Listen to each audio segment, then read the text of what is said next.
சரிதம்.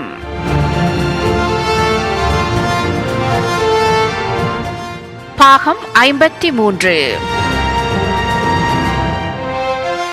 மீண்டும் ஒரு முறையாய் சரிதம் பாகம் 53உடன் இணைகிறோம்.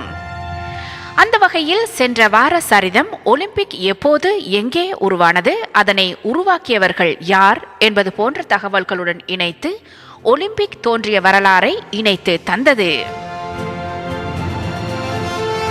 வரலாறுகளை மட்டுமல்லாமல் உருவாக்கங்கள் பற்றியும் பேசும் சரிதம் இன்றும் மறைந்து போன ஒன்றின் கதை சொல்லப் போகிறது.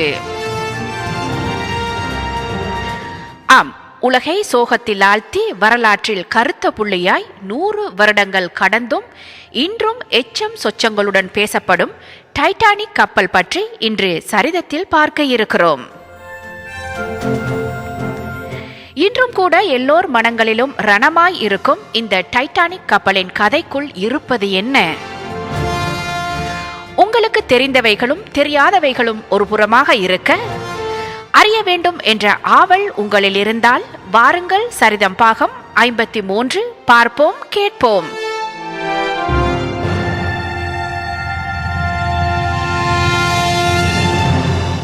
வரலாற்றின் தூசி படிந்த பக்கங்களை 100 வருடங்கள் பின்னோக்கி திருப்புங்கள். அட்லாண்டிக் கடலின் உப்பு தண்ணீரில் 1517 பேரின் கண்ணீர் கரைந்து கடலடியில் உறைந்து போன வரலாறு உங்கள் இதயத்தை உறைய வைக்கும்.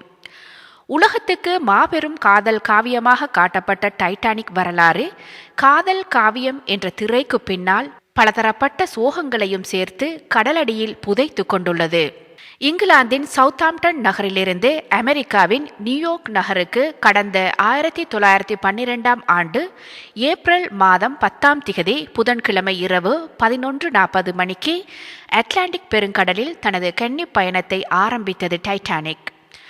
உலகின் மிக பெரிய பயணிகள் நீராவி கப்பல் என்ற பெருமை இதன் கன்னி பயணத்தை உலகின் முக்கிய நிகழ்வாக கருதப்பட்டது. புறப்படும் போது டைட்டானிக்கின் உந்திகளின் தாக்கம் அருகிலிருந்த நியூயார்க் என்ற கப்பலை நகர்த்தி டைட்டானிக்கு மிக அருகில் செல்ல வைத்தது. இதனால் அது 1 மணி நேரம் தாமதித்தே புறப்பட்டது. ஆங்கில கால்வாயை தாண்டியதும் பிரான்சில் சர்ஃபூக்கில் நிறுத்தப்பட்டு கூடுதல் பயணிகள் ஏற்றப்பட்டனர். மீண்டும் அடுத்த நாள் அயர்லாந்து குயின்ஸ்டவுன் என்ற இடத்தில் நிறுத்தப்பட்டு நியூயார்க்கை நோக்கி 2240 பயணிகளுடன் செல்ல தொடங்கியது. பயணம் ஆரம்பித்ததிலிருந்து முதல் 4 நாட்களும் அட்லாண்டிக் சமுத்திரம் அமைதியாகவே வழிவிட்டது. ஆனால் 5வது நாள் ஞாயிற்றுக்கிழமை ஏப்ரல் 14 வெப்பநிலை குறைந்து கிட்டத்தட்ட ஒரே நிலையை அடைந்தது. கடல் மிகவும் அமைதியாக இருந்தது. 1:45 மணிக்கு அமெரிக்கா என்ற கப்பலில் இருந்து டைட்டானிக்கு வழியில் பனிப்பாறைகள் உள்ளதாக செய்தி அனுப்பப்பட்டது. ஆனாலும் இச்செய்தி டைட்டானிக்கை அடையவில்லை. இரவு 11:40 மணிக்கு பெரும் பனிப்பாறை ஒன்றுடன் டைட்டானிக் மோதியது. கப்பலை மோதாமல் திருப்பும் முயற்சி நிறைவேறவில்லை. கப்பல் முற்றாக நிறுத்தப்பட்டது. கப்பலில் மொத்தம் 20 உயிர்காப்பு படகுகள் இருந்தன.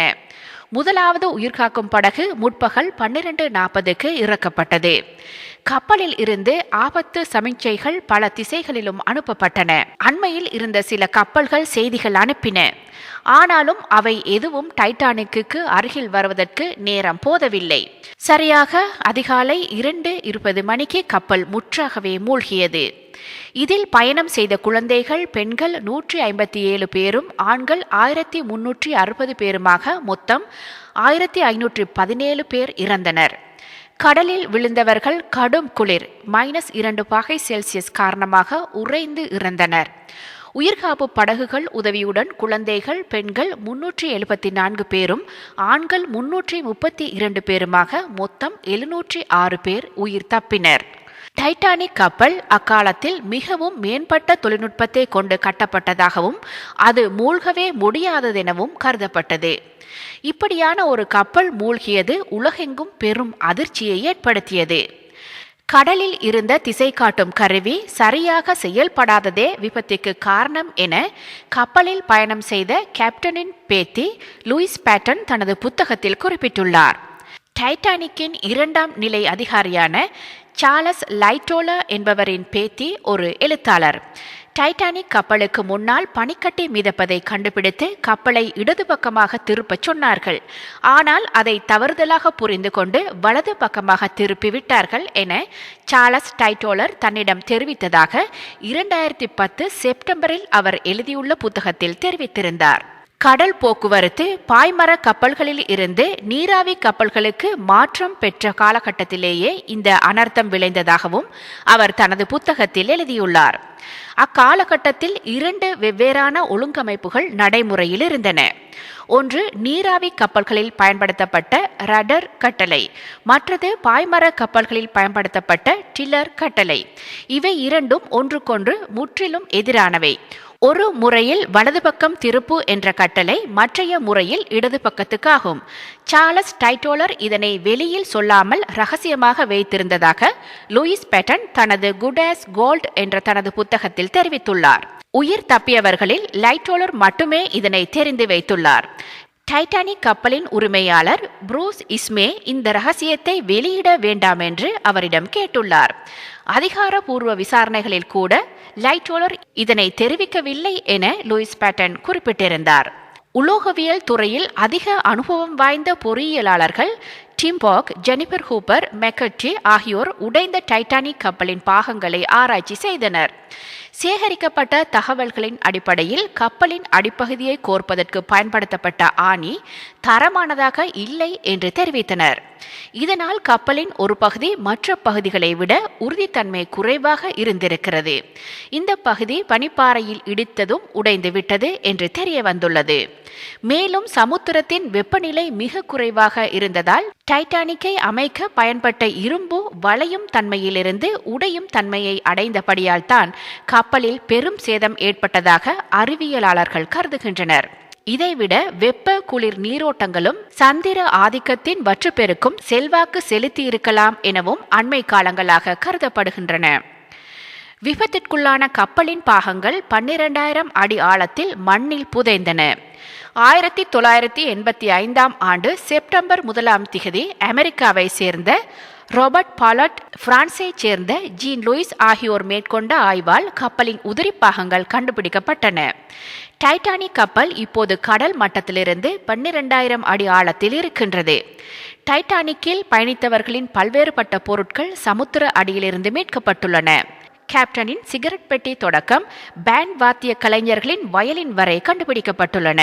இறுதி கட்டத்தில் நடந்த உயிர் வாழும் போராட்டங்களுக்கு மத்தியில் தமது கடமையில் வலுவாத 8 பேர் கொண்ட வாத்திய கலைஞர்கள் 8 பேர் கடைசி வரை இசைக்கருவிகள் வாசித்தனர். வெலஸ் ஹார்ட்லி என்ற இசைக்கலைஞர் தனது வயலினை அணைத்த நிலையிலேயே கடலில் மூழ்கினார். அவர் வாசித்ததாக நம்பப்படும் வயலின் மூழ்கிய கப்பலில் இருந்து மீட்கப்பட்டது. அந்த கொடூர விபத்து பலதரப்பட்ட மனித இயல்புகளையும் வெளிக்கொணர்ந்தது. டைட்டானிக் 3 வகுப்புகளை கொண்டிருந்தது. 3வது கீழ் வகுப்பில் பொதுவாக அமெரிக்காவில் குடியேறுவதற்காக சென்றவர்களே அதிகமாக இருந்தனர். முதல் வகுப்பில் பல புகழ்பெற்ற கோடீஸ்வரர்கள் சென்றனர். டைட்டானிக் திரைப்படத்தில் காட்டப்பட்டதைப் போலவே பணத்திமிர் கீழ்வகுப்பினரை மட்டம் தட்டிக்கொண்டே இருந்தது. பணமும் அதிகாரமும் அந்த கப்பலில் ஒரு குறுகிய கால கொடுங்கோலாட்சி செய்தது. அந்த கொடுங்கோலாட்சி கப்பலில் இருந்து உயிர் காக்கப்பட வேண்டியவர்களின் முன்னுரிமை வரை ஆட்சி செய்தது. 3ஆம் தட்டில் இருந்தவர்கள் ஏழைகள் என்ற ஒரே காரணத்திற்காக பெண்களதும் சிறுவர்களதும் உயிர் வாழும் உரிமை மறுக்கப்பட்டது. அவர்களின் மரண ஓலம் அட்லாண்டிக் சமுத்திரத்தின் உப்பு காற்றோடு ஆவியாகி போனது. ஆடம்பர கப்பலின் முடிவும் உயிரிழந்தவர்களின் எண்ணிக்கையும் உலகத்தை திரும்பி பார்க்க வைத்த அளவுக்கு அங்கு நடந்த மனித உரிமை மீறல்கள் முக்கியத்துவம் பெறவில்லை என்பதுதான் உண்மை. 1997 ஆண்டு இச்சம்பவத்தை அடிப்படையாகவும் காதலை மையமாகவும் கொண்டு ஹாலிவுட் இயக்குனர் ஜேம்ஸ் கேமரூன் டைட்டானிக் என்ற படத்தை தயாரித்தார். கப்பலையும் விபத்தையும் நேரில் பார்ப்பதை போன்ற உணர்வை இந்த படம் ஏற்படுத்தியது. இத்திரைப்படமே அதுவரை எடுக்கப்பட்ட படங்களில் அதிக செலவு செய்து எடுக்கப்பட்ட படமாகும். இதற்கு நிதி வழங்கிய பெராமவுண்ட் பிக்சர்ஸ் மற்றும் 20th செஞ்சுரி ஃபாக்ஸ் ஆகிய நிறுவனங்கள் சுமார் 200 மில்லியன் அமெரிக்க டாலர்களை இதற்காக செலவு செய்துள்ளன. இப்படம் வசூலை வாரி குவித்தது மட்டுமல்லாமல் சிறந்த படத்துக்கான விருது உட்பட 11 ஆஸ்கார் விருதுகளையும் வென்றது. தற்போது கப்பலின் 100வது ஆண்டை கொண்டாடும் வகையில் இந்த படம் மீண்டும் 3D தொழில்நுட்பத்தில் மாற்றி அமைக்கப்பட்டுள்ளது. டைட்டானிக் கப்பல் மூழ்கிய இடத்தில் அஞ்சலி செலுத்தும் நோக்கில் தி பெல்மோரல் என்ற கப்பல் 2012ஆம் ஆண்டு ஏப்ரல் 9ஆம் திகதி சவுத்தாம்ப்டனில் இருந்து புறப்பட்டு டைட்டானிக் கப்பல் சென்ற அதே பாதையிலேயே பயணித்து ஏப்ரல் 15ஆம் திகதி விபத்து நடந்த இடத்துக்கு சென்று அஞ்சலி செலுத்தியுள்ளது. டைட்டானிக் திரைப்படம் வெளிகளை உணர்த்தியிருந்த போதிலும் காதல் காவியம் என்ற புகழாரத்தை கொடுத்தார்களே ஒழிய விபத்தின் போது நடந்த மனிதமற்ற சம்பவங்களுக்கு முக்கியத்துவம் கொடுக்கவில்லை. உண்மையில் அது காதல் காவியம் மட்டுமல்ல, அது ஒரு கருப்பு சரித்திரம்.